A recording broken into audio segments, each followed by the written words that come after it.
नमस्कार मित्रों, दर्पण चैनल के एक नए वीडियो लेक्चर में मैं हूं अमित दुबे।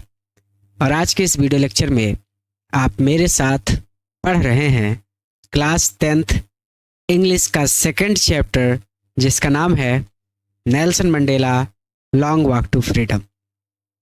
इस वीडियो लेक्चर में आगे बढ़ने से पहले मैं आप सबसे एक छोटा सा प्रॉमिस करता हूं कि जब ये वीडियो लेक्चर कंप्लीट होगा तो आपके लिए ये चैप्टर धुआं होने वाला है। यानी आज के इस वीडियो लेक्चर में इस चैप्टर को मैं आपको बहुत ही सरल और आसान शब्दों में इस चैप्टर की एक एक लाइन को क्लियर करके, एक एक शब्द को क्लियर करके पढ़ाने वाला हूँ।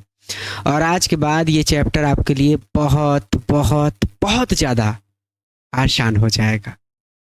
चलिए, हाल ही में 2-3 दिन के लिए मैंने आपकी क्लासेस बंद कर दी थी, क्योंकि आपके सभी सब्जेक्ट जैसे कि math, science, physics, chemistry, biology, Hindi, English तो मैं खुद पढ़ा ही रहा हूँ, सामाजिक विज्ञान जिसको एसएसटी कहते हैं, सभी सब्जेक्ट की क्लासेस के लिए हम टीचर हायर कर रहे थे और सबकी हायरिंग लगभग हो गई है। सभी सब्जेक्ट के टीचर इस मंथ में ज्वाइन कर लेंगे और सभी सब्जेक्ट चलने लगेंगे। अभी मैथ तो चल ही रहा है, सुबह प्रतिदिन 8:10 पर आपकी गणित की क्लास यूट्यूब पर लाइव चल रही है। बाकी सब सब्जेक्ट के टीचर भी 15 से 20 तारीख तक में ज्वाइन करके पढ़ाना स्टार्ट कर देंगे। तो इसी में मैं थोड़ा व्यस्त हो गया था, क्योंकि आप सबका रिस्पांस बहुत अच्छा है, बहुत ज़्यादा बड़ी संख्या में आप हमारे साथ जुड़ गए हैं। तो वो थोड़ा रिजल्ट अच्छा हुआ, तो हमने क्या किया कि भैया हमने सभी सब्जेक्ट के लिए बेहतर से बेहतरीन अध्यापक हायर कर लिए, और इसी में मैं थोड़ा सा बिजी हो गया था।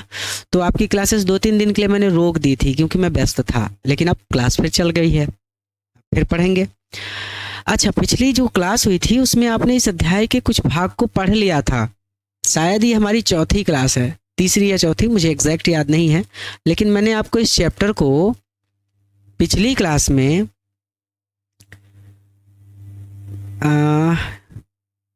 Gold of new south African flag ये हो गया था, द डे वाज सिम्बलाइज मी ये हो गया था, और नेशनल एंथम ये हो गया था।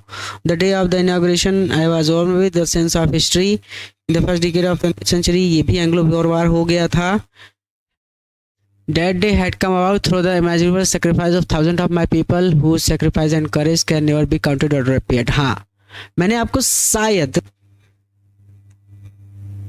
यहाँ तक पढ़ा दिया था, तो इसको मैं थोड़ा बड़ा कर लेता हूँ तो दिखना स्टार्ट हो जाए। इसको थोड़ा बड़ा कर लेते हैं ना। अब यहाँ पे देखिए ये कि भैया वो जो दिन था, ये आज़ादी का जो दिन आया है, ये बहुत सारी कुर्बानियाँ देने के बाद हमें मिला है। ठीक है, यहाँ से पढ़ाना स्टार्ट किया था और ये पूरा यहाँ पढ़ा दिया था पिछली क्लास में।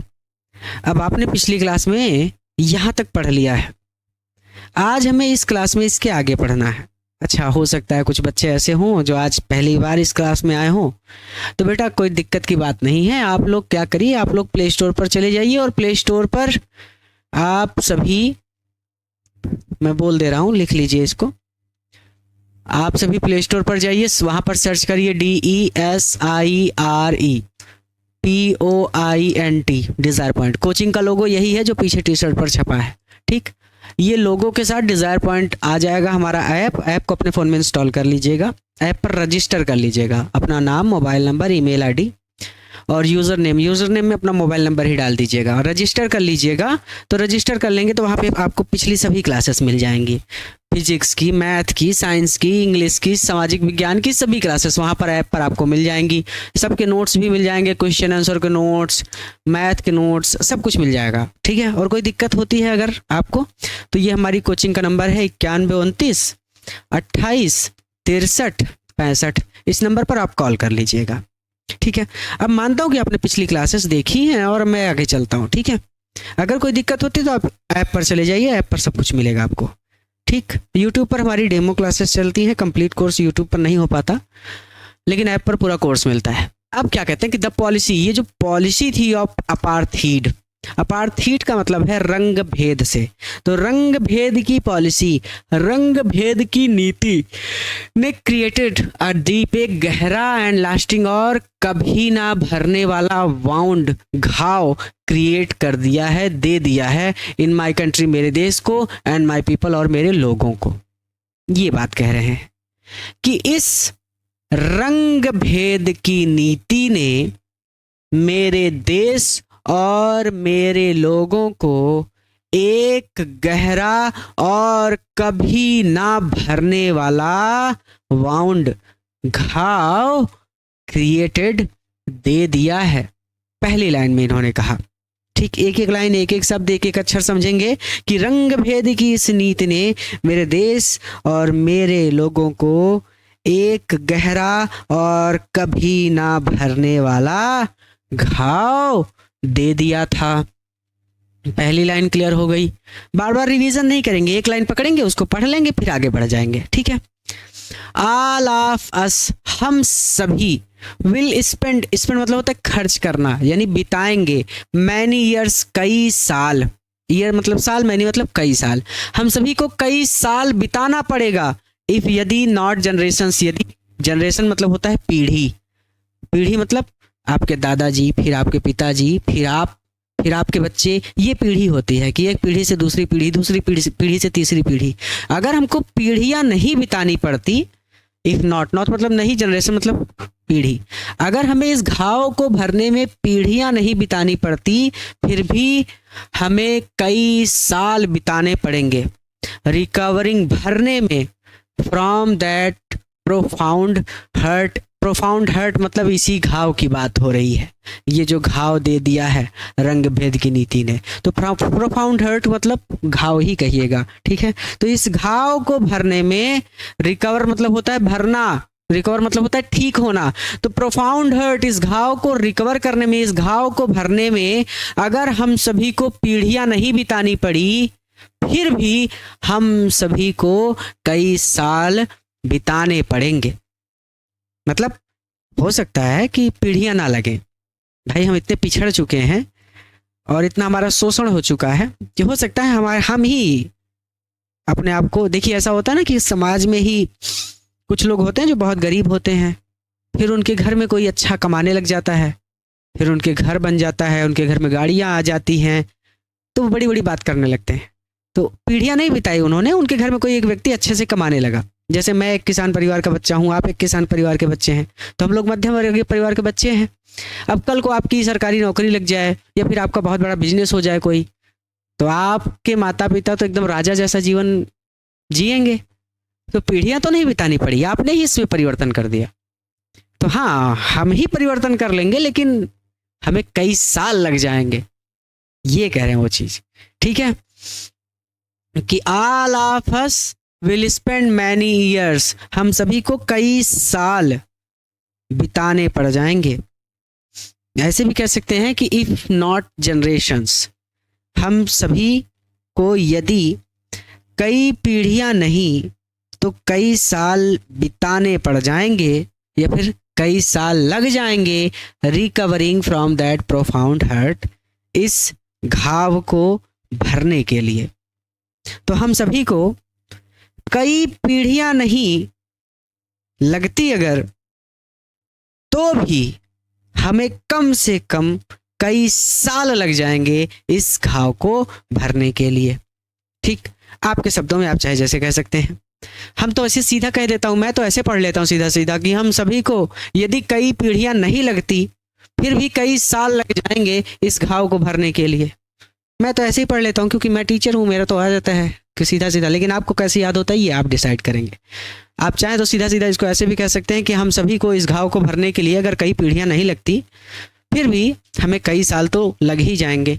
बट अब मैं इसको छोड़ दूंगा, अब आपके ऊपर है, आप चाहे जैसे याद करें। मैंने एक एक लाइन, एक एक वर्ड, एक एक शब्द बता दिया, बट लेकिन द डिकेट्स, डिकेट्स मतलब होता है दशक, ईएस लगा है, दशकों में, ऑफ ऑपरेशन, ऑपरेशन का मतलब होता है दबाव, अत्याचार, अत्याचार के अनेकों दशकों में, एंड ब्रूटैलिटी, अत्याचार और ब्रूटैलिटी, ब्रूटैलिटी मतलब हो जाएगा सीधा सीधा निर्दयता, भाई निर्दयी होकर उनका शोषण किया था, अत्याचार किया था।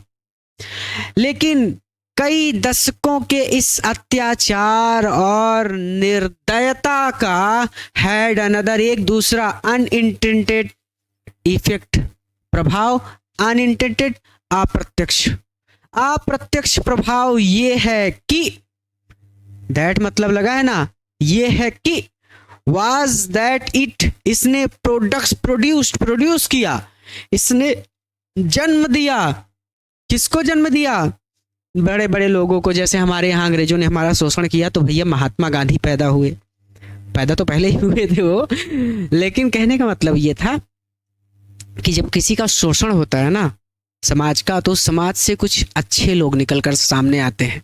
जैसे हमारे यहाँ भगत सिंह निकल के सामने आए, चंद्रशेखर आज़ाद आए, महात्मा गांधी आए, ऐसे ही बहुत सारे लोग आए और उनके बलिदान का परिणाम ये हुआ कि हमें आज़ादी मिली। उसी तरह से इन लोगों का भी शोषण किया जाता था, निर्दयता के साथ इन पर अत्याचार किया जाता था। तो इस निर्दयता और अत्याचार के परिणाम स्वरूप ही जन्म हुआ किसका? बड़े बड़े लोगों के नाम इसमें लिखे हैं कि ओलिवर ताम्बोश, अब ये नाम है एक व्यक्ति का, इसकी कोई हिंदी नहीं। Oliver Tambos, the Walter Sisulus, the Chief Luthulis, the Yusuf Dadoos, the Bram Fischers, the Robert Sobukwes of our time, यानी हमारे समय के। अब पूरा जोड़ लीजिए इसको।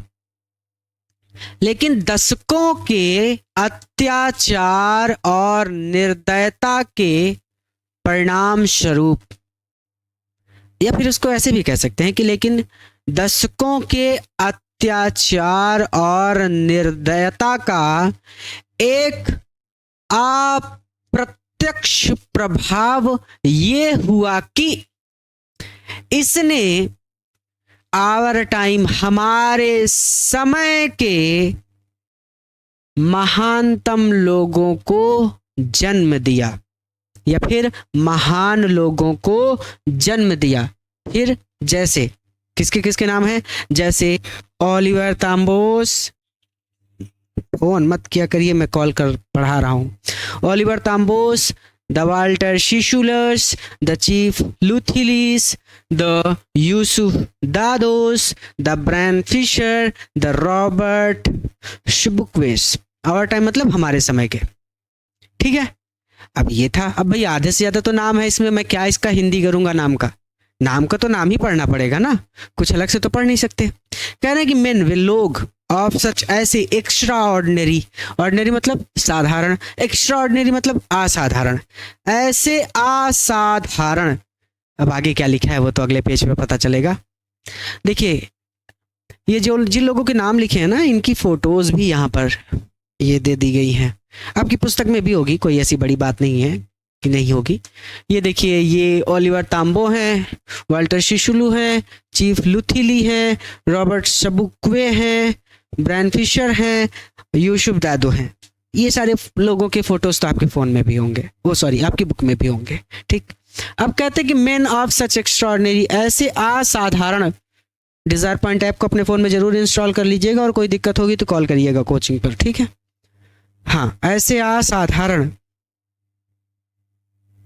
क्या है? अरे यार आ जाओ इधर। ऐसे असाधारण करेज, साहस, ऊपर जा भाई। करेज का मतलब होता है साहस, विजडम मतलब बुद्धिमानी। तो ऐसे असाधारण साहस, बुद्धि, एंड जीनियोसिटी, जीनियोसिटी मतलब नेकी। ऐसे असाधारण साहस, बुद्धिमत्ता और नेकी, दैट देयर लाइक, कि अब देयर लाइक, इनके जैसे, नेवर बी नोन अगेन, दोबारा कभी भी नहीं जाने जाएंगे, अर्थात दोबारा कभी भी पैदा नहीं होंगे। हवा हो गया। कह ये रहे हैं कि ऐसे असाधारण साहस और बुद्धिमानी और नेकी से भरे हुए लोग अब शायद दोबारा कभी भी पैदा नहीं होंगे। समझ गए? वो लोग इतने असाधारण साहस वाले थे, इतने असाधारण बुद्धिमान थे, अर्थात बहुत बुद्धिमान थे, और असाधारण नेकी थी उनमें, अर्थात वो सबके साथ नेकी, दयालुता से रहते थे, ठीक। तो दैट, अब यहाँ पर हो सकता है आप भटक रहे हो कि दैट देयर लाइक, गुरुजी ये क्या है? देयर मतलब उनके, लाइक मतलब की तरह, उनकी तरह के, may never be known again, दोबारा कभी जाने नहीं जाएंगे, अर्थात दोबारा कभी पैदा नहीं होंगे। और शायद ऐसे अद्भुत या फिर असाधारण साहस, बुद्धि और नेकी से भरे हुए लोग दोबारा कभी पैदा नहीं होंगे। क्लियर?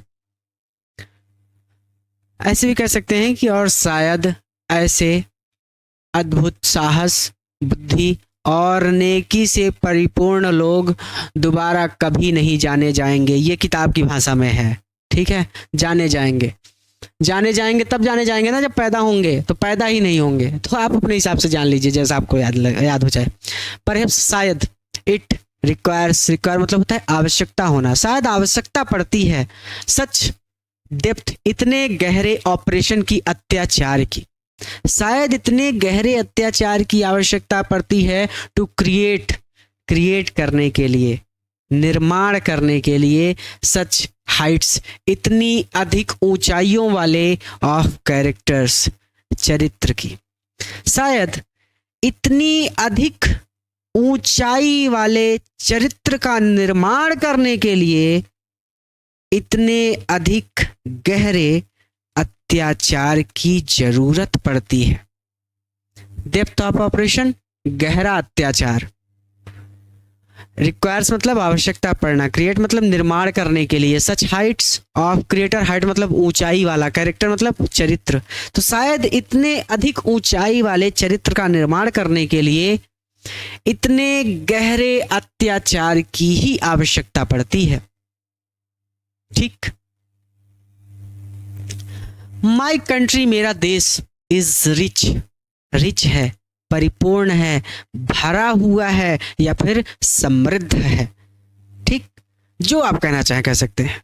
तो मेरा देश पूर्ण है या फिर समृद्ध है इन मिनरल्स, खनिजों से, एंड जेम्स और हीरे मोतियों से।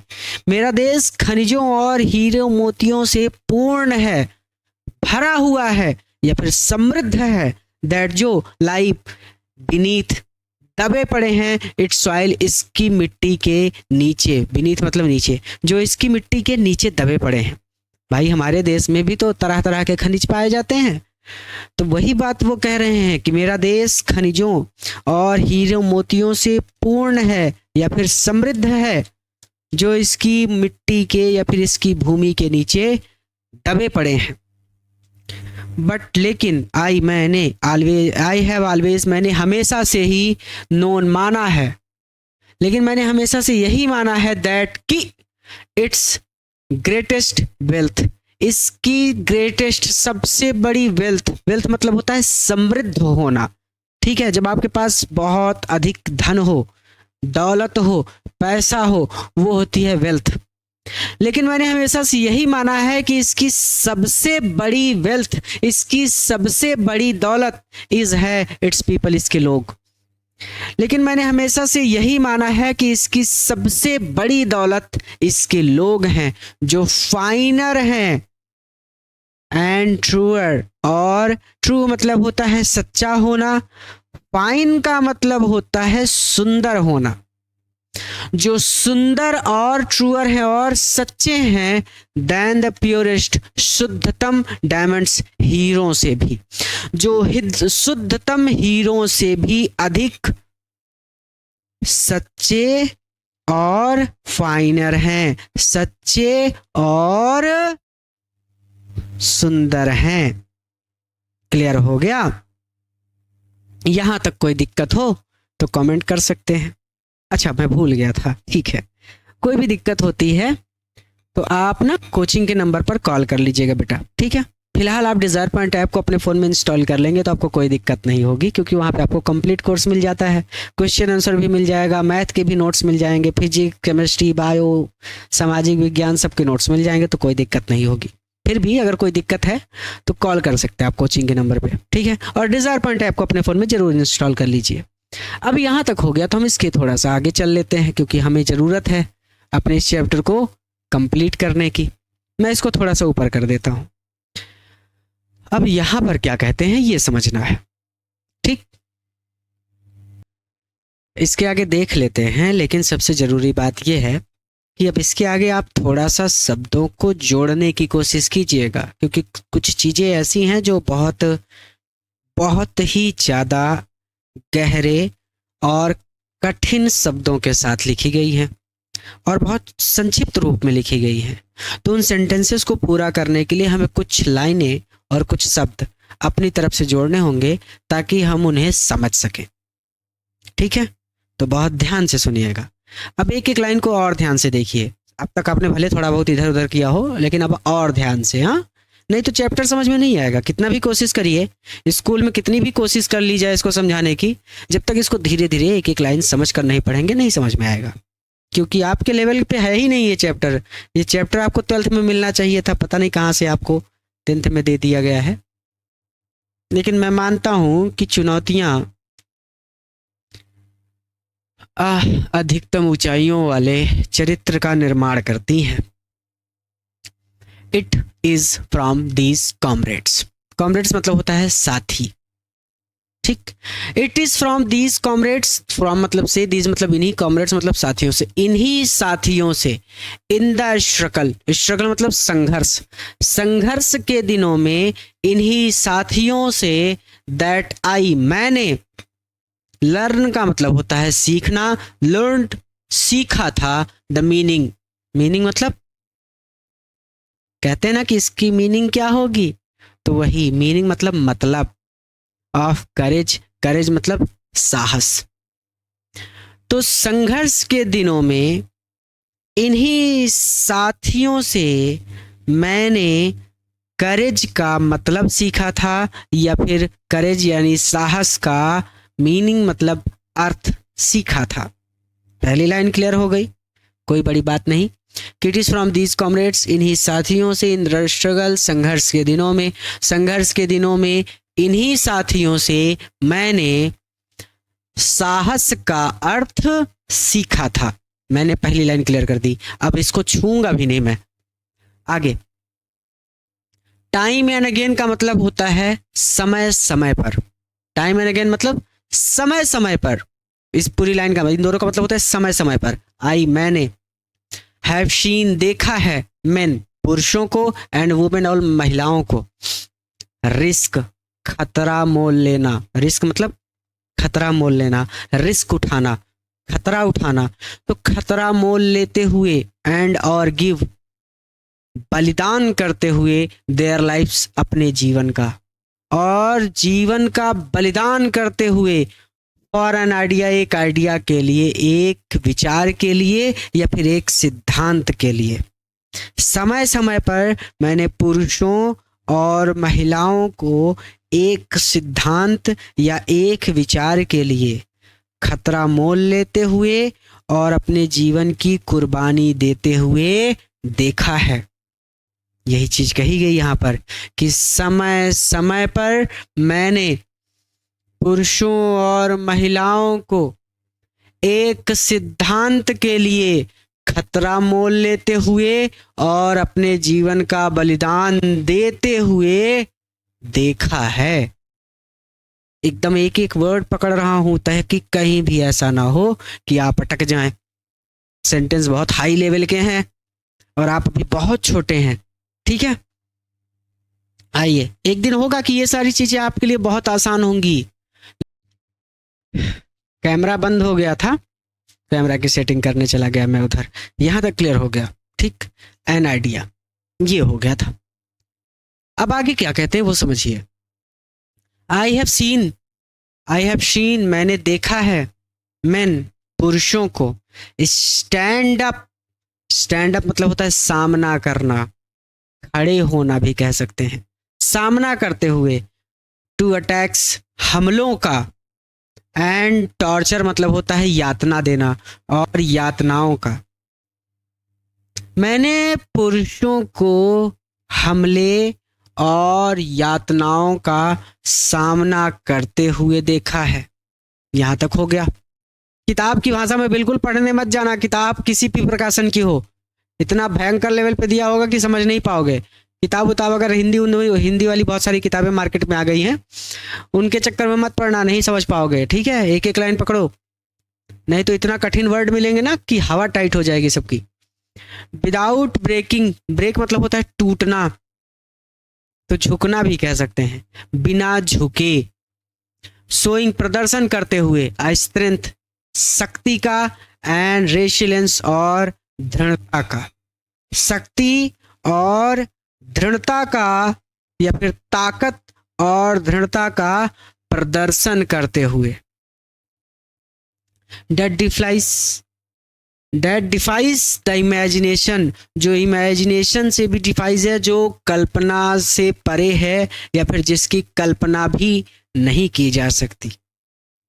ठीक, तो क्या कह रहे हैं ये समझ में आ रहा है कि भैया मैंने पुरुषों को हमले, अटैक एंड टॉर्चर, हमले और यातनाओं का सामना करते हुए देखा है, विदाउट ब्रेकिंग, बिना झुके हुए। Showing a strength and resilience, ताकत और दृढ़ता का प्रदर्शन करते हुए, अर्थात एक ऐसी ताकत और ऐसी दृढ़ता का प्रदर्शन करते हुए, दैट डिफाइज द इमेजिनेशन, जो कल्पना से परे है, जिसकी कल्पना भी नहीं की जा सकती। समझ में आ गई बात? पूरा जोड़ना हो एक लाइन में तो आप इसको ऐसे कह सकते हैं कि मैंने पुरुषों को खतरे और टॉर्चर, यातनाओं का बिना झुके हुए सामना करते हुए देखा है। और showing a strength and resilience, और एक ऐसी ताकत और दृढ़ता का प्रदर्शन करते हुए देखा है जिसकी कल्पना भी नहीं की जा सकती। सोचने वाली बात है। बस इतनी सी बात इतने बड़े लेवल पर कही गई। आगे यहां इसको मिटा देंगे, पहला लाइन क्लियर, जिसको पढ़ लिया वो खत्म, उसके बारे में बात मत करो। फिर अगर दिक्कत है तो वीडियो को पीछे करो, फिर देखो, फिर आगे चलो। लेकिन मैं नहीं जाऊंगा पीछे, क्योंकि मैंने अपने शब्दों में, किताब के शब्दों में और आपके शब्दों में एक एक वर्ड, एक एक लाइन को क्लियर कर दिया। अब मैं बार बार एक ही चीज को बोलूंगा तो आप थोड़ा सा, हो सकता है जो बच्चे आप में ऐसे हों जो पढ़ने में बहुत तेज हों, वो थोड़ा सा तेजी से पढ़ना पसंद करते हैं, लेकिन कितना भी तेज हो ये चैप्टर सबकी हवा खराब कर देता है। ठीक है, तो अगर आपको नहीं समझ में आता कहीं भी तो वीडियो को पीछे करके देख लीजिए। ज़्यादा दिक्कत होती है तो डिजायर पॉइंट ऐप को अपने फ़ोन में इंस्टॉल कर लीजिए, वहाँ पे पूरा एक्सेस मिल जाता है। पूरी तरह से मेरे तक पहुँचने की रीच होगी आपके पास, सभी नोट्स होंगे आपके पास, सभी सब्जेक्ट होंगे आपके पास, सभी टीचर अवेलेबल होंगे आपके लिए, वो पूरा एक्सेस देता है ऐप। कभी भी कोई भी दिक्कत है बस उंगली उठाओ, बटन दबाओ, डिजायर पॉइंट के ऐप के माध्यम से अपने अध्यापक तक, उस सब्जेक्ट के अध्यापक तक पहुँच जाओ। ठीक, आइए अब देखना आगे क्या कहते हैं। मैंने लर्न, सीखा है, दैट करेज, साहस, वाज नॉट एब्सेंस, एब्सेंस मतलब होता है अनुपस्थिति, ऑफ फियर मतलब डर। मैंने सीखा है कि डर का एब्सेंस ना होना करेज नहीं है, साहस नहीं है। मैंने सीखा है कि साहस का अर्थ ये नहीं है कि आप किसी से नहीं डरते या फिर आप डरते ही नहीं हैं। आप ये किताब की भाषा में कहें तो ऐसे कह सकते हैं कि मैंने सीखा है कि साहस का अर्थ डर की अनुपस्थिति नहीं है, बट लेकिन द त्रिम्फ, त्रिम्फ मतलब होता है विजय प्राप्त करना। त्रिम्फ ऑफ सर्जरी आपकी बुक में है चैप्टर। त्रिम्फ मतलब विजय प्राप्त करना, ओवर इट इसके ऊपर, बल्कि इसके ऊपर, किसके ऊपर, डर के ऊपर विजय प्राप्त करना है। तो मैंने सीखा है, क्या सीखा है? मैंने सीखा है कि साहस का मतलब भय का ना होना नहीं है, बल्कि भय पर विजय प्राप्त कर लेना है। अगर आप भय पर विजय प्राप्त कर लेते हैं तो इसका मतलब है आप साहसी हैं, आप किसी चीज से नहीं डरते। इसका मतलब ये नहीं है कि आप किसी चीज से, मतलब आपके अंदर डर ही नहीं है, ना ना ना, बल्कि आपने उस डर पर विजय प्राप्त कर ली है। द ब्रेव मैन, बहादुर पुरुष, इज नॉट ही, वह नहीं है। Who does not feel afraid, जिसको डर नहीं लगता, जो अफ्रेड नहीं होता। तो बहादुर पुरुष वह नहीं होता जिसको डर नहीं लगता, बट लेकिन ही वह होता है हु, जो कंकर्स, विजय प्राप्त कर लेता है, दैट फियर, इस डर पर। बल्कि वो होता है या फिर वह व्यक्ति बहादुर होता है जो डर पर विजय प्राप्त कर लेता है। तो कहने का मतलब कि वह व्यक्ति बहादुर नहीं होता जिसे डर नहीं लगता है या फिर जो डरता नहीं है, बल्कि बहादुर तो वह व्यक्ति होता है जो उस डर पर विजय प्राप्त कर लेता है। हमारे चैप्टर्स हमारे लिए बड़े मज़ेदार हैं और फिर सिलेबस भी बहुत ज़्यादा नहीं है, धीरे धीरे पढ़ेंगे तो आराम से कंप्लीट हो जाएगा। Flame that can be extinguished, यहां से आइए, बट ठीक याद रखोगे, ठीक। नो वन, कोई भी व्यक्ति इस बर्न, जन्म से हेटिंग, नफरत नहीं करता, अनदर पर्सन, दूसरे व्यक्ति से, because of the colour of his skin. Colour मतलब होता है रंग, हीज मतलब उसकी, स्किन मतलब चमड़ी के, उसकी चमड़ी के रंग के आधार पर कि भैया तुम गोरे हो मैं काला हूं, या फिर मैं गोरा हूं आप काले हो। तो जन्म से ये चीज नहीं होती। और अथवा हीज बैकग्राउंड, उसकी पृष्ठभूमि क्या है, अमीर गरीब, पृष्ठभूमि के आधार पर। और अथवा हीज रिलीजन, उसके धर्म के आधार पर कि भैया तुम हिंदू हो हम मुस्लिम हैं, तुम सिख हो हम ईसाई हैं।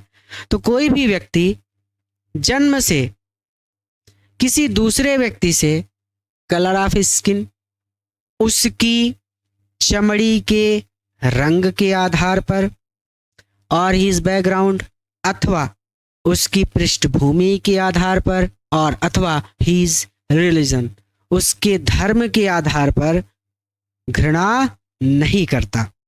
तो कोई भी व्यक्ति जन्म से किसी दूसरे व्यक्ति से उसकी चमड़ी के रंग अथवा उसकी पृष्ठभूमि अथवा उसके धर्म की वजह से नफरत नहीं करता। पीपल, लोगों को मस्ट लर्न, सिखाया जाता है टू हेट, नफरत करना। लोगों को नफरत करना सिखाया जाता है, कोई नफरत करता नहीं है। एंड और इफ, यदि, दे, उन्हें कैन लर्न, सिखाया जा सकता है टू हेट, नफरत करना। और अगर उन्हें नफरत करना सिखाया जा सकता है तो दे कैन बी टॉट, तो उन्हें सिखाया जा सकता है टू लव, प्रेम करना। और अगर उन्हें नफरत करना सिखाया जा सकता है तो उन्हें प्रेम करना भी सिखाया जा सकता है। ठीक है, तो लोगों को नफरत करना सिखाया जाता है, और यदि लोगों को नफरत करना सिखाया जा सकता है तो उन्हें प्यार करना भी या फिर प्रेम करना भी सिखाया जा सकता है। और क्योंकि लव, जो प्रेम है, कम्स, ये आता है, मोर नेचुरली, स्वाभाविक रूप से, टू द ह्यूमन हार्ट, मानव हृदय में। क्योंकि मानव हृदय में प्रेम स्वाभाविक रूप से आ जाता है या फिर बड़ी ही सरलता से आ जाता है, देन इट्स अपोजिट। प्रेम का अपोजिट क्या होगा? नफरत। अगर आप प्रेम नहीं करते तो अपोजिट है उसका नफरत, तो अपोजिट मतलब नफरत। तो नफरत की तुलना में जो प्रेम है यह मनुष्य के हृदय में स्वाभाविक रूप से ही आ जाता है, बड़ी ही सरलता से आ जाता है। या फिर उसको ऐसे कह सकते हैं, क्योंकि मानव हृदय में नफरत के बजाय प्यार की भावना ज़्यादा स्वाभाविक रूप से उत्पन्न होती है। नेचुरल मतलब स्वाभाविक रूप से, यूं ही आ जाए। कोई सुंदर पुष्प देख लिया उससे प्रेम हो गया, कोई सुंदर व्यक्ति देख लिया उससे प्रेम हो गया। प्रेम तो बड़ी आसानी से आ जाता है, लेकिन नफरत के लिए बड़ा संघर्ष करना पड़ता है कि हाँ भैया उनके अंदर ये बुराई है, इसकी वजह से हम नफरत करेंगे। वो हिंदू मुस्लिम सिख ईसाई है, इसकी वजह से हम नफरत करेंगे। तो प्रेम सरलता से आ जाता है, लेकिन नफरत इसकी अपोजिट जो होती है वो सरलता से नहीं आती। ठीक है, तो for love comes from more naturally to human heart than its opposite. Opposite मतलब यहाँ पर सीधा सीधा नफरत से मतलब है इसका। ठीक है, घृणा से मतलब है, क्योंकि घृणा या फिर नफरत मानव हृदय में, ऐसे नहीं पढ़ेंगे, ऐसे पढ़ेंगे, क्योंकि प्रेम घृणा की तुलना में मानव हृदय में अधिक स्वाभाविक रूप से आ जाता है या फिर उत्पन्न हो जाता है। अब देखना इसके आगे आगे क्या कहते हैं ये समझना है। कह रहे हैं, कहाँ गया, हाँ, even in the grimmest times. Grimmest times मतलब जो सबसे बुरा समय होता है हमारे जीवन का, हम उसको बोलते हैं ग्रिमेस्ट टाइम, सबसे बुरा समय समझिए, ठीक है। तो कह दीजिए इसको कि इवन मतलब होता है भी, इन द ग्रिमेस्ट टाइम, सबसे बुरे समय में या फिर सबसे गंभीर समय में, इन प्रिजन, मेरे जेल के दिनों के, मेरे जेल के दिनों के सबसे बुरे समय में भी, when जब माई कॉमरेड्स, मेरे साथियों को, एंड आई, और मुझे, वर पुश्ड टू आवर लिमिट्स, हमारी लिमिट्स तक पुश कर दिया था। लिमिट्स मतलब हम कहते हैं ना कि अब मेरी सीमा से बाहर हो गया कोई काम, मेरी औकात से बाहर है, तो वो होती है लिमिट। कह रहे हैं कि जब मुझे और मेरे साथियों को हमारी लिमिट से भी अधिक यातनाएं दी गई थी, बहुत ज़्यादा यातनाएं दी गई थी, या फिर आप इसको बहुत सरल शब्दों में ऐसे कह सकते हैं कि यहाँ तक कि जेल के दौरान मेरे सबसे कठिन समय में भी जब मुझे और मेरे साथियों को असहनीय यातनाएं दी गई थी। लिमिट का मतलब जब कोई चीज लिमिट से बाहर हो जाए, जो बर्दाश्त से बाहर हो जाए, इतना तकलीफ पहुंचा दिया जाए कि बर्दाश्त से बाहर हो जाए, असहनीय हो जाए, वो कह रहे हैं कि जब मुझे और मेरे साथियों को पुश टू आवर लिमिट, हमारी लिमिट तक पहुंचा दिया गया था, अर्थात हम सभी को असहनीय यातनाएं दी गई थी। ऐसे कष्ट जिनको बर्दाश्त नहीं कर पाते थे हम लोग, खाना नहीं देते थे, पानी नहीं देते थे, तो ये चीजें जब हमें लिमिट तक पहुंचा दिया गया, इवन इन द ग्रिमेस्ट टाइम, सबसे गंभीर समय में, इन प्रिजन, मेरे जेल के दिनों में, वो जेल भी तो जा चुके थे स्वतंत्रता प्राप्त करने के लिए, महात्मा गांधी भी कई बार जेल गए थे, तो यहाँ तक कि मेरे जेल के दिनों के सबसे गंभीर समय में या फिर सबसे कठिन समय में, चलिए गंभीर ही कह लीजिए, यहाँ तक कि मेरे जेल के दिनों के सबसे गंभीर समय में जब मेरे साथियों को और मुझे असहनीय यातनाएं दी गई थी, तो आई वुड सी, मैं देखा करता था, एक ग्लिमर, एक झलक ऑफ ह्यूमैनिटी, मानवता की, in one of the guards, एक गार्ड में। गार्ड को हिंदी में बोलते हैं संतरी। जो संतरा होता है उसी में बड़ा आ की मात्रा ना लगा के आप सीधा सीधा संतरी बोल दीजिए। संतरी को हिंदी में, सॉरी, गार्ड को हिंदी में संतरी कहते हैं। तो मैं गार्ड्स लिखा है, बहुत सारे गार्ड थे, बहुत सारे संतरी थे, लेकिन एक में, बहुत सारे गार्डों में से एक में, लेकिन मैं एक संतरी में मानवता की झलक देखा करता था। ठीक, मैं एक संतरी में मानवता की झलक देखा करता था। आप इसको ऐसे कह दीजिए कि जेल के दौरान मेरे सबसे गंभीर समय में भी जब मेरे साथियों को और मुझे असहनीय यातनाएं दी गई थी, मैं एक संतरी में मानवता की झलक देखा करता था। परहैप्स, शायद, it just for a second, ये एक सेकंड के लिए होती थी, शायद एक सेकंड के लिए ही, शायद एक सेकंड के लिए ही, बट लेकिन इट, यह, वाज इनफ, पर्याप्त था, टू रिश्योर मी, मुझे रिश्योर करने के लिए। रिश्योर का मतलब यहाँ पे सीधा सीधा कि मुझे आश्वस्त करने के लिए कि हाँ, मनुष्य में अच्छाई होती है, तो मुझे आश्वस्त करने के लिए ये पर्याप्त था। एंड कीप मी गोइंग, और जारी रखना, जो काम मैं कर रहा था आज़ादी प्राप्त करने के लिए, इतने सारे कष्ट मैं सह रहा था आज़ादी प्राप्त करने के लिए, तो कीप मी गोइंग, मुझे जारी रखने के लिए ये पर्याप्त था। लगातार आप मेहनत करते रहते हैं, लगातार आप कष्ट सहते रहते हैं, लेकिन अगर आप सही दिशा में मेहनत करते हैं और आपको पता है कि आप कहाँ जा रहे हैं और इसका परिणाम क्या होने वाला है, तो अगर आपको रोज थोड़ा सा भी उसका एक अंश भी स्पर्श करता है, तो आप अपने मंजिल की तरफ प्रतिदिन बढ़ते रहेंगे, चाहे छोटे छोटे कदमों के साथ ही बढ़े। ये मानते थे कि दुनिया के हर इंसान में अच्छाई होती है, लेकिन वही जेल में इनको बहुत सारी यातनाएं दी जा रही थी। लेकिन कोई एक संतरी था जो हो सकता है जब इनको पानी ना मिलता हो तो पानी पिला देता हो, भोजन ना मिलता हो तो किस तरीके से भोजन की व्यवस्था करके खिला देता हो, किसी तरह की कोई दिक्कत होती हो तो संभाल लेता हो। उस समय इनको लगा कि भैया भले ही मुझे इतने कष्ट मिल रहे हैं, लेकिन हाँ, मानवता होती है लोगों में। उसी तरह से आप जीवन में संघर्ष करते हैं, दिशा पता होनी चाहिए। और फिर जब दिशा पता है, सही दिशा में आप मेहनत कर रहे हैं, तो अगर आपको 10 रोटी खाने को ना मिले, प्रतिदिन 1 रोटी भी खाने को मिल जाए, तब भी आप अपनी दिशा की ओर बढ़ते रहेंगे, चाहे छोटे छोटे कदमों से ही बढ़े। तो वही वो कह रहे हैं कि कीप मी गोइंग, इतना ही मुझे गोइंग करने के लिए, इतना ही मुझे जारी रखने के लिए पर्याप्त था।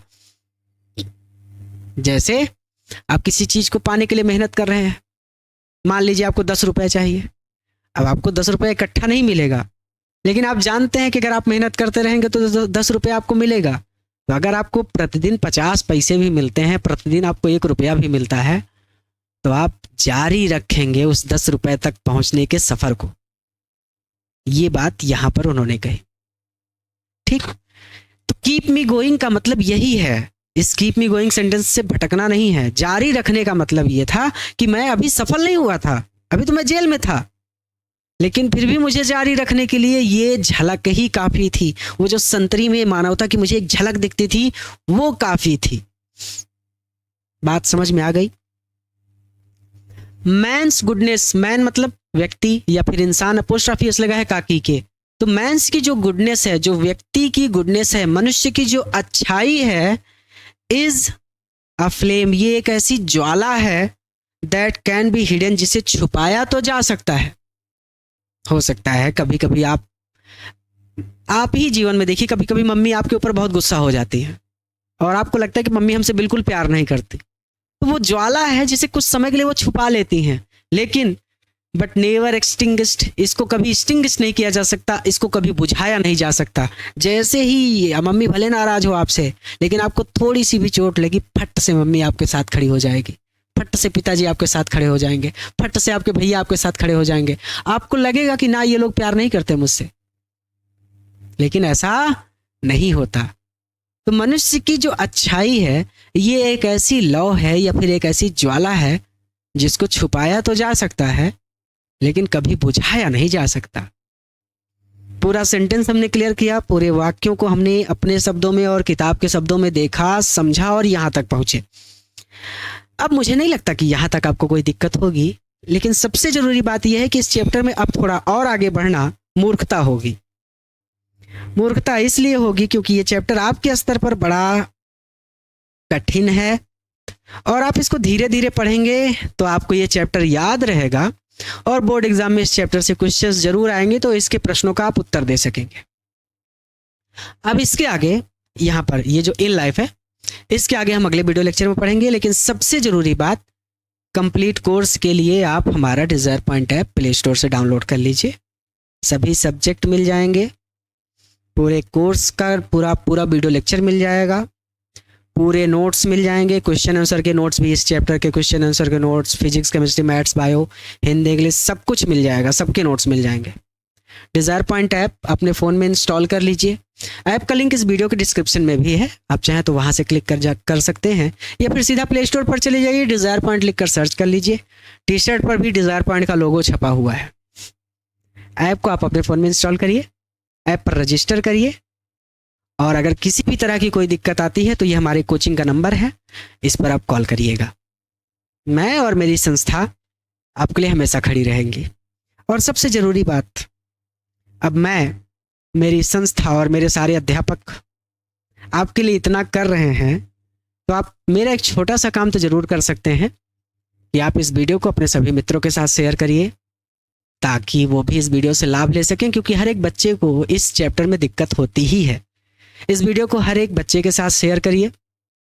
हर बच्चे को डिजायर पॉइंट संस्था से जोड़ना है, देश के हर बच्चे तक पहुंचना है, और आपकी मदद के बिना मैं ये नहीं कर पाऊंगा, क्योंकि मैं भी एक मध्यम वर्गीय परिवार, किसान परिवार का बच्चा हूं, और मेरी इतनी क्षमता नहीं है कि मैं इंस्टाग्राम फेसबुक पर इतना प्रचार करूं कि हर एक बच्चे तक पहुंच जाऊं, क्योंकि उसमें पैसे लगते हैं और पैसे तो हैं नहीं। तो मदद करिए, आप मदद करेंगे, हर एक बच्चे को संस्था के बारे में बताएंगे, हर एक बच्चे के साथ वीडियो शेयर करेंगे, तो हर एक बच्चा, इस देश का हर एक बच्चा हमारे साथ जुड़ सकेगा और हर एक बच्चे के साथ हम और आप आगे बढ़ सकेंगे। तो आज के लिए इतना ही। मैं उम्मीद करता हूं कि आप इस वीडियो को अपने हर एक मित्र के साथ शेयर करेंगे। जिस विद्यालय में आप पढ़ते हैं उस विद्यालय के हर एक बच्चे को डिजायर पॉइंट संस्था के बारे में बताएंगे कि वो बच्चा यहाँ पर physics, chemistry, maths, bio, Hindi, English, सामाजिक विज्ञान सभी सब्जेक्ट पढ़ सकता है और वो डिजायर पॉइंट से पढ़ाई करे। नए हैं तो चैनल को सब्सक्राइब करिए, इस वीडियो को अपने सभी दोस्तों के साथ शेयर करिए और डिजायर पॉइंट ऐप को अपने फ़ोन में इंस्टॉल करिए ताकि आप बेहतर तरीके से पढ़ाई कर सकें। आज के लिए इतना ही। इसके आगे अगले वीडियो लेक्चर में मिलते हैं। नमस्ते।